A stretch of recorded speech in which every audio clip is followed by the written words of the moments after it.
ওরে বাবা, ওরে বাবা রে, ঢেউ রে বাবা, এ তো নৌকা উল্টে যাওয়ার জোগাড়। কি ভুল করে যে এই সমুদ্রে মাছ ধরতে এলাম, মাছ না ধরে বাড়ি ফিরে গেলে বরং প্রাণটা বাঁচত। ওরে বাবা, কি আমার নৌকা নিয়ে এগিয়ে যাচ্ছে কেন? কি এ তো সামনে যে জলের ঘূর্ণি। বাঁচাও, বাঁচাও, বাঁচাও।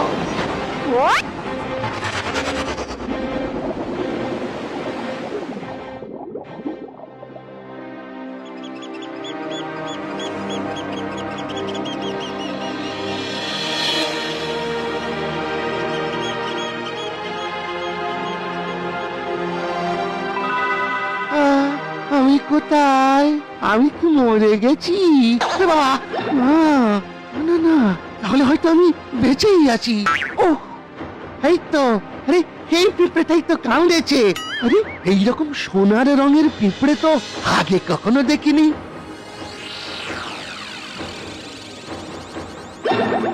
আরে আরে, আমি কি দেখছি? এ তো একটা দ্বীপ, সোনার দ্বীপ। আমি ঠিক দেখছি তো? এই তুমি কে? কোথা থেকে আসছো? এগে আমি রামু জেলে, ওই জেলে পাড়া থেকে আসছি। এই জায়গাটার নাম কি গো? এটা হলো স্বর্ণদ্বীপ। তুমি এখানে নতুন, তাই তোমাকে আমাদের রাজার কাছে যেতে হবে। হ্যাঁ, চলো না।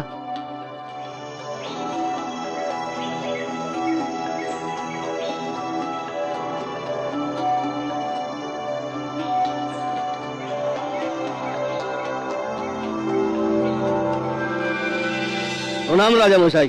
এই লোকটা সমুদ্রের ধারে দাঁড়িয়েছিল, তাই একে আপনার কাছে নিয়ে এসেছি হুজুর। তা তুমি এখানে এলে কিভাবে? রাজামশাই,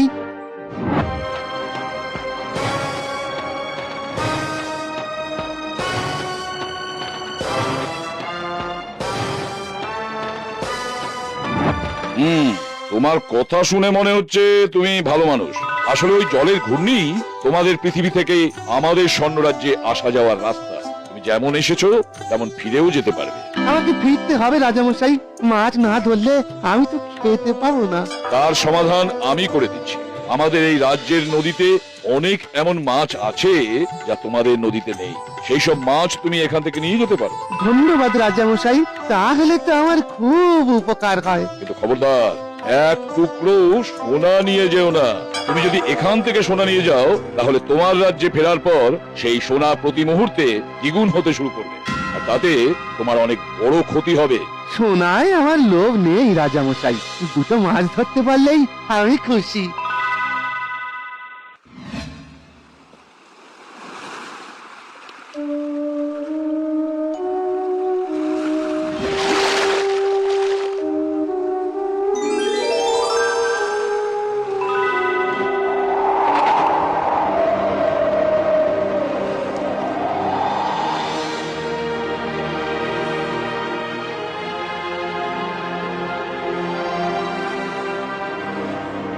ওই দেখ, এই রামু জেলের নৌকায় কত মাছ! তাই তো দেখছি রে। এই কোথা থেকে এত মাছ পেলো বলতো? হ্যাঁ, সমুদ্রে গিয়ে কি ভাগ্য একেবারে বদলে গেল নাকি?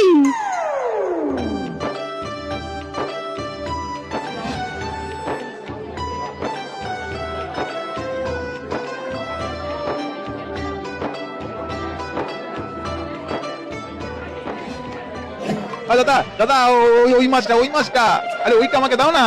হ্যাঁ, আমাকে এইটা দাও, 2 কিলো।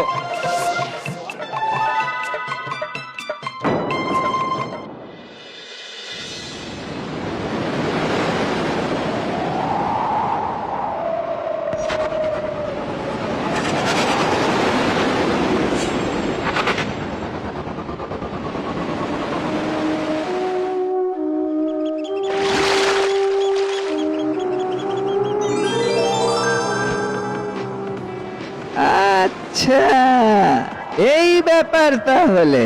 তার মানে ওই ঘূর্ণির ভেতরেই মাছ আছে। এই চল চল চল, তাড়াতাড়ি চল।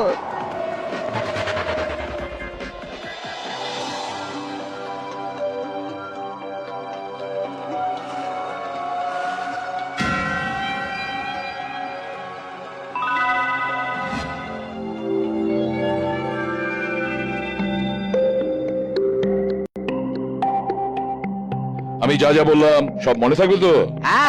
সব মনে থাকবে।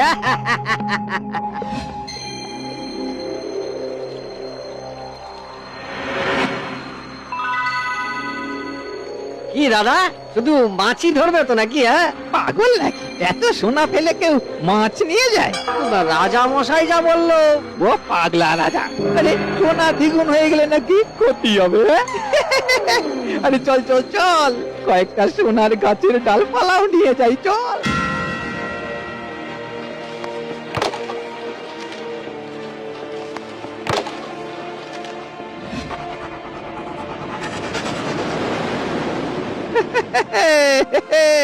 এই তো চলে এলাম সোনা নিয়ে। কি ক্ষতিটা হলো? হ্যাঁ, যত সমাজ গুবি কথা। তা যা বলেছো, এবার সোনা দ্বিগুণ হতে থাকবে, আর আমাদের খাটতে হবে না, সারা জীবন শুধু বসে বসে খাওয়া। এইটা এইটা দ্বিগুণ হতে শুরু করেছে। কি কি হঠাৎ এরকম ঝড় উঠলো কেন? কি নৌকা নৌকা যে নদীর মাঝখানে চলে এলো। যা, এই তো ঝড় থেমে গেছে। চলো চলো চলো, এবার পাড়ের দিকে যাওয়া যাক, চলো। কি আবার ঝড় উঠলো যে? এইটা আবার মাঝখানে চলে এলো। কি হচ্ছে? ও দাদা, ও দাদা, নৌকো তো ডুবতে শুরু করলো গো। এবার কি হবে গো? বলছি বলছি সব সোনা ফেলে দাও, তাহলে ফেলে দাও, ফেলে দাও, তাহলে প্রাণে মারা পড়বো যে, ফেলে দাও। না, সোনায় আমি ফেলবো না। হ্যাঁ, ওই দেখো আবার আবার মারছে। আরে বাঁচাও, আরে বাঁচাও, কে কোথায় আছো, বাঁচাও। এই না না না না না, সোনা আমি যেতে দেবো না। সোনা আমার, আমার সোনা, আমার সোনা। মাঝিদের নৌকা একসময় ডুবে যায়, তারা লোভের পরিণাম ভোগ করে। ওদিকে রামু সোনার লোভ না করে শুধুমাত্র মাছ বিক্রি করে অনেক অনেক বড় লোক হয়ে যায় আর আরাম করে বাকি জীবনটা কাটাতে থাকে।